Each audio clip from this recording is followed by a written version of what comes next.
He wanted That's kind of like us sometimes. That's right. He wanted God to wipe them out. Yeah. Well, about 200 years later, 250 years later, a prophet named Nahum got to write the prophecy about the destruction of the city of Nineveh. So I call it the prophecy that Jonah wished he could have written. Yeah. Because these two prophets, it's interesting, two of the Jewish prophets wrote about the city of Nineveh. Jonah, you know, gave and his was a message of salvation. Yes. And then Nahum is a message of judgment.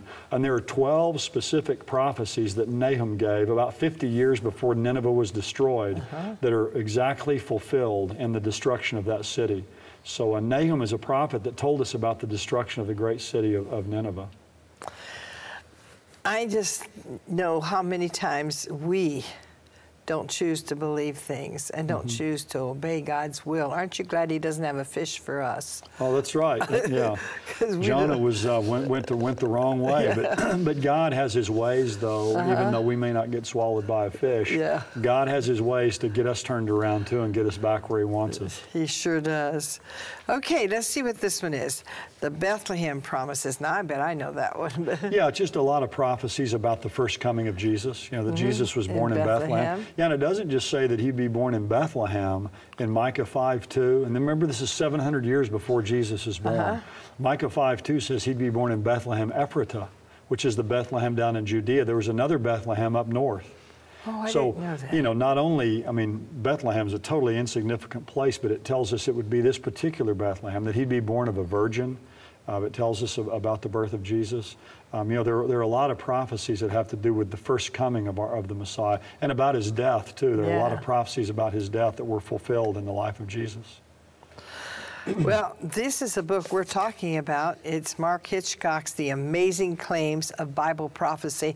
And you're hearing just he's going down the line, just telling you the different ones that have been fulfilled.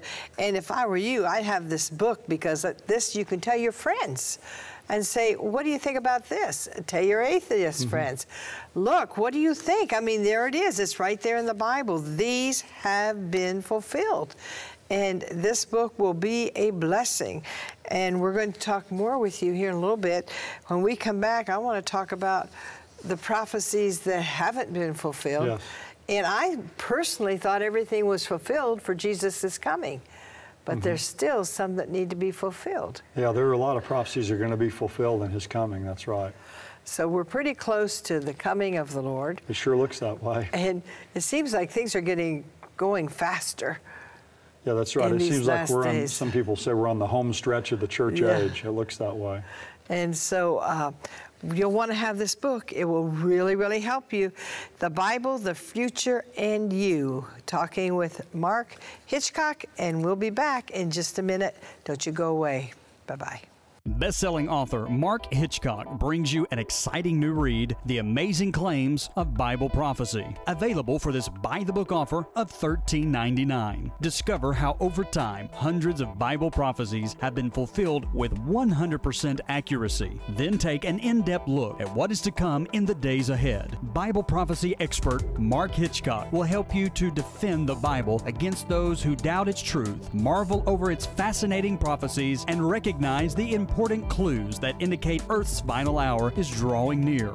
The Amazing Claims of Bible Prophecy can be yours for this special offer of $13.99 by calling 888-725-8033 or log on to buythebook.tv and request offer number 227. That's 888-725-8033 or log on to our website buythebook.tv and request offer number 227. If you would like to receive your copy of today's edition of Buy the Book, please be sure to call 888-725-8033 and ask for today's offer number on the screen. DVDs are $14.95 plus shipping and handling and come with 4 total episodes per DVD. Order your DVD of Buy the Book today and call 888-725-8033. Welcome back to Buy the Book. My special guest is Mark Hitchcock, and we're talking about Bible prophecy, maybe in a little different way than you've seen it before. This is prophecies that have already been fulfilled and those that still need to be fulfilled. And earlier we talked to some of them that have been fulfilled. What are some that need to be fulfilled? Well, you know, before the rapture can take place, that is the coming of Christ for his saints, nothing has to be fulfilled before the rapture to take place. So he could come anytime? He could come at any time, that's right. Ooh, I'm ready. But these are some prophecies that the Bible has stated that will be fulfilled in the future. And a lot of these we can already see happening really today. One of them is the regathering of Israel as a nation. That's one that we can kind of see, but yet hasn't been totally fulfilled because it's in the process of happening. We can see it before our eyes. It's happening faster than ever before. Oh, it is. In New York, one of my dear friends who was a travel agent from Israel, and he just moved his whole family back just this year, this summer. But yeah, and it's amazing because you'd think, why would someone go back there? You know, you think you'd stay away from that place, but yet they just keep going. You know, the nuclear wars and Yes. things that could happen, but they packed up everything and went home to Israel. Wow. Isn't that something? That is. Well, you've got that prophecy. You have a prophecy that the Roman Empire is going to be reunited. In Daniel chapter 2, Daniel chapter 7. And what we see today in the European Union looks like the beginning or embryonic stages of that, because you have now 27 nations in Europe gathered. You have 16 of them have that one currency, the euro. They have 500 million people in the European Union. And so I think some of the things we see happening there are setting the stage for the fulfillment of this prophecy of a reunited Roman Empire. There's prophecies in the Bible. I mean, to me, one of the incredible ones is 2,500 years ago, the prophet Ezekiel said that when the Jewish people had been regathered to their land, which that's already happened, that Russia, the ancient name was Rosh, that Rosh and several other nations would come down and attack Israel. And one of the nations mentioned there is the nation of Iran. Or it's Persia. It's called Persia. But the name was changed from Persia to Iran in 1935. Now, when will that battle take place? My view is it's going to be during the first half of the 7-year tribulation period, because the Bible says when that event happens, Israel's going to be living at peace. They're going to be living securely. And the only time I know of in the future, the only 2 times Israel's going to be at peace, one is during the millennial kingdom of Jesus Christ. Right. Well, this invasion isn't going to happen then. The only other time is during that first 3.5 years of that coming tribulation, the Jewish people are going to be under their treaty or covenant with the Antichrist. And he's going to be securing their peace.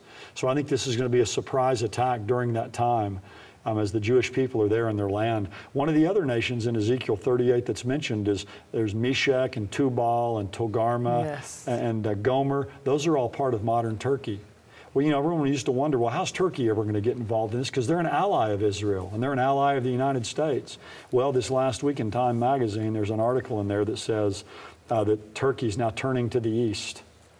And so the nation of Turkey is being rebuffed by the EU. They're turning back now towards their eastern allies. They're getting allied with Iran. They've turned against Israel. And so we see these things happening in our time that appear to be setting the stage for some of these great end-time events. And Turkey today is very hard on Christians, one of the hardest places in the nations right now. They are, yes. There's a lot of persecution. A friend of mine is over there who's a Turkish man who's a pastor. And there's a lot of persecution of Christians. But amazingly, you know, people used to say, well, Turkey's, you know, how are they going to fit in this? Well, we see now.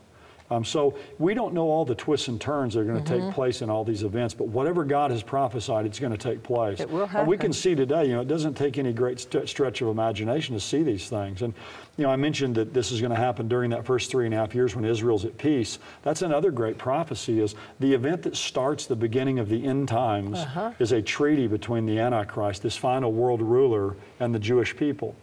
Well, again, what does the world want more than anything else? They want a peace treaty over there between Israel and her neighbors. And every president in America, every secretary of state have worn themselves out trying to do that. And the Antichrist will come and bring that to pass. He'll probably be Times Man of the Year. He'll get the Nobel Peace Prize probably. And that'll be a great feather in his cap, you know, because he'll be the one who's able to come and finally get this peace settlement. Mark, is there anybody that fits that? Well, there's no one that I know of, you know, right now in the world. I don't think we're going to know who the Antichrist is. I think, you know, the rapture will occur. I think he'll be revealed after that. So I always tell, you know, people are always trying to figure out who the Antichrist is. I always tell them, if you ever figure out who he is, I've got bad news for you. You've been left behind. You've been left behind. That's right. You don't want to know who he is. No.